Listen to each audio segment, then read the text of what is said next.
Udah kah? Oke.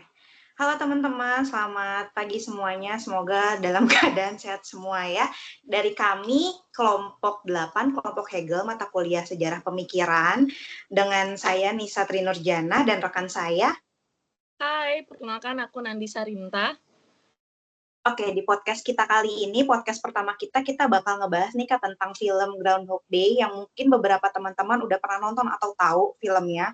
Aku kasih tahu ceritanya sedikit ya Kak. Jadi intinya film ini tuh menceritakan tentang seorang pria yang terjebak dalam lingkar waktu yang memaksanya untuk mengulangi hari yang sama secara berulang kali. Jadi awalnya Phil ini atau pria ini frustasi dan mencoba berbagai cara untuk keluar dari bersenang-senang tanpa konsekuensi hingga ia putus asa. Tapi seiring berjalannya waktu, dia mulai menggunakan situasi itu untuk berkembang, belajar keterampilan baru, menjadi orang yang lebih baik, yang pada akhirnya setelah dia mencapai perubahan pribadi yang dalam dan tulus, dia berhasil keluar dari siklus tersebut dan melanjutkan hidupnya. Menarik banget nggak sih kalau kita bahas tentang film ini? Menarik banget sih. Nah, kebetulan nih kita hari ini sudah kedatangan 3 narasumber yang berbeda nih dari sudut pandangnya. Langsung aja kali ya Kak, kita kenalan ke narasumber kita. Halo, perkenalkan nama saya Pascal. Pada kesempatan kali ini saya akan membahas tentang Heraclitus. Halo, aku Hilman. Di sini aku bakal bahas dari perspektifnya Plato. Hai, dengan saya Anis. Saya akan membahas mengenai Parmenides. Thank you.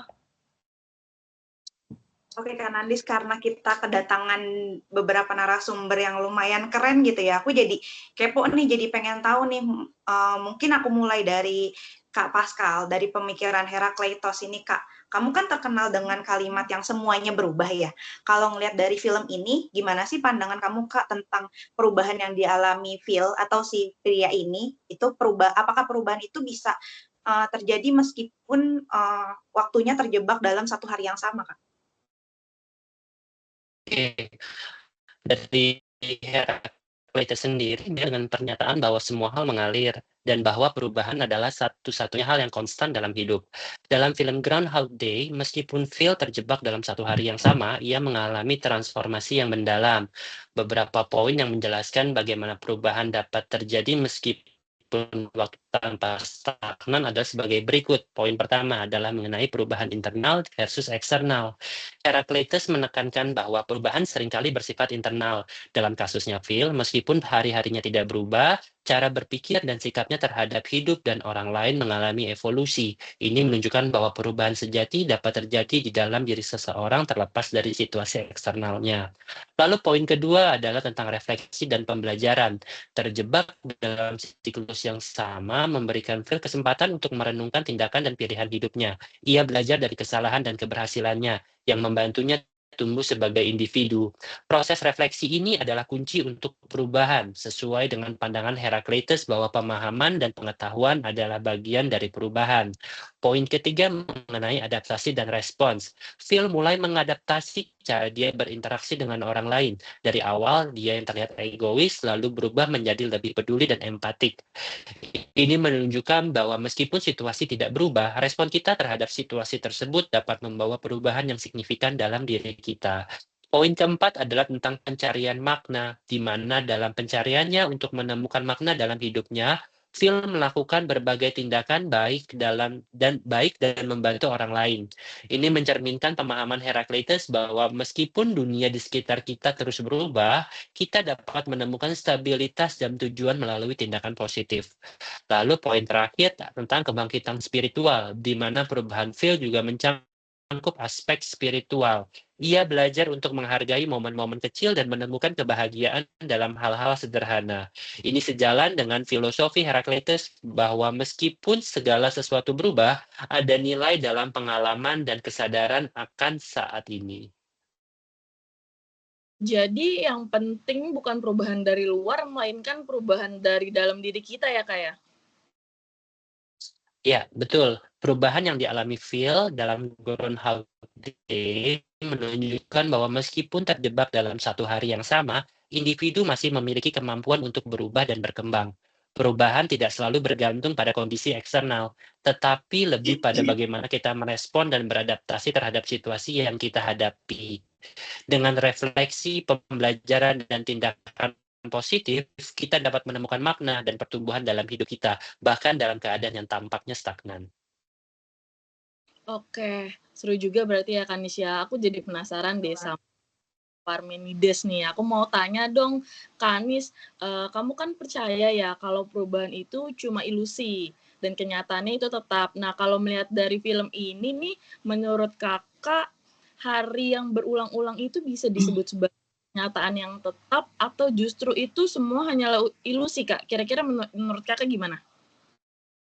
Nah, kalau misalkan dari, Parmenides ini, dari film yang Groundhog Day, itu memang, ada beberapa perspektif yang bisa kita ambil, yaitu salah satunya pertama dari filosofinya, waktu dan perubahan. Dari sudut pandang filosofinya, bahwa kalau di Groundhog Day ini, dipandang sebagai refleksi terhadap konsep waktu dan perubahan eksistensialismenya.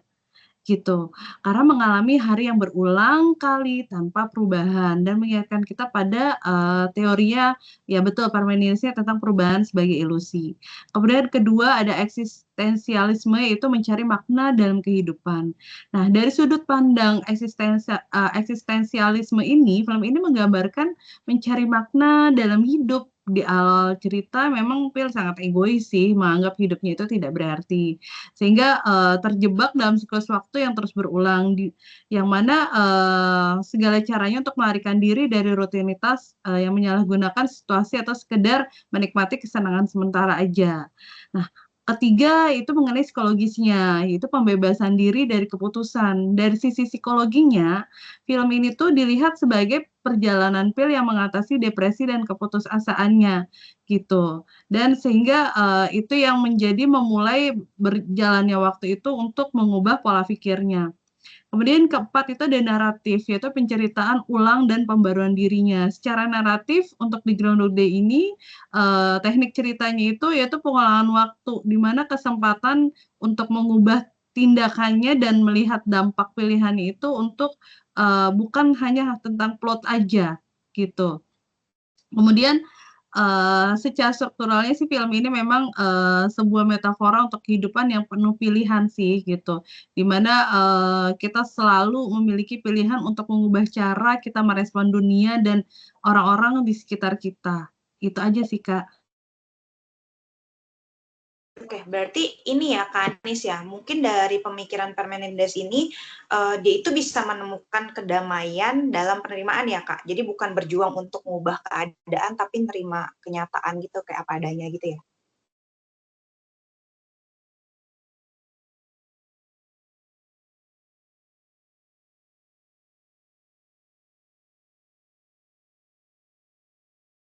Anies nge-freeze.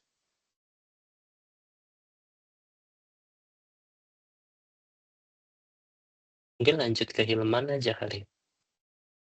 Oke, sebenarnya dari, penyampaian Kak Anies tadi udah cukup menarik ya Kak Nandis ya, tapi aku jadi kepo juga nih dari perspektifnya Plato. Jadi Kak Hilman, kalau misalkan, Plato ini kan selalu ngomong ya kalau ngomong tentang dunia itu ide yang sempurna. Nah, kalau kita ngelihat si Phil ini, pria ini yang terus-terusan hidup di dunia yang sama, apakah itu bisa dianggap sebagai pencarian menuju kebaikan atau kesempurnaan, atau justru dia itu masih terjebak di dunia material yang jauh dari ide sempurna, Kak? Oke, izin jawab dulu ya. Menurut pandangannya Plato, dunia material yang kita alami sehari-hari ini hanya bayangan atau tiruan dari realitas yang lebih tinggi. Maksudnya dunia ide yang sempurna dan abadi gitu.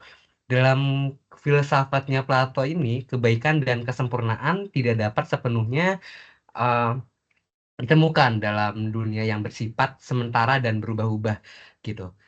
Jadi kalau misalnya sipil cuma terus menerus hidup di dunia material tanpa mempertanyakan atau mencoba melampaui apa yang tampak di permukaan gitu, maka ia memang masih terjebak dalam ilusi.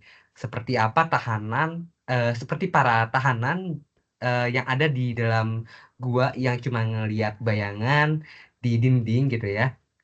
meskipun tampak nyata, tapi itu nggak menggambarkan kebenaran yang sesungguhnya gitu. Nah, mungkin bila dalam kehidupannya Pil mulai bertanya, mulai merenung gitu, dan berupaya untuk mencari makna yang lebih mendalam, maka ia telah membuka gitu jalan menuju dunia ide. Nah, proses ini mungkin memungkinkan seseorang untuk melepaskan diri dari keterikatan pada hal-hal material dan mendekati bentuk-bentuk yang sempurna, seperti kebaikan yang sejati.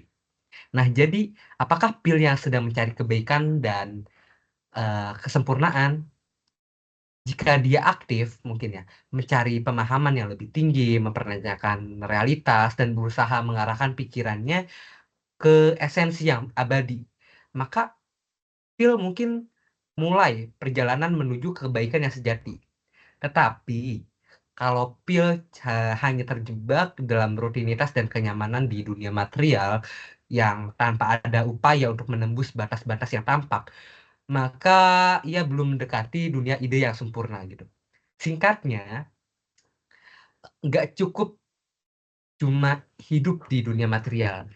Jadi yang penting itu apakah seseorang berusaha mengarahkan pikirannya dan jiwanya untuk mencapai pencerahan yang berasal dari dunia ide. Hanya dengan demikian, seorang dapat mendekati kebaikan dan kesempurnaan yang Plato maksudkan. Begitu kira-kira. Wow, keren banget ya Kak Nandis ya. Kita jadi tahu beberapa perspektif nih tentang film ini. Aku jadi pengen ngucapin buat Kak Pascal, Kak Anis, Kak Hilman yang udah menyampaikan perspektif keren tentang film ini. Jadi aku sama Kak Nandis juga jadi dapat insight baru gitu tentang gimana sih kita ngejalan hidup dan ngehargain setiap momen gitu. Terima kasih juga buat teman-teman yang udah ngedengerin podcast ini. Jangan lupa untuk terus menikmati hidup meskipun kadang hari-hari itu terasa berulang atau berat gitu ya teman-teman ya. Jadi jangan lupa itulah untuk terus enjoy the day gitu kan. Terima kasih buat semuanya yang udah ngedengerin. Terima kasih untuk teman-teman yang udah ngasih perspektif. Sampai jumpa di podcast kita selanjutnya. Bye-bye. Bye. Bye. Terima kasih. Cukup nggak?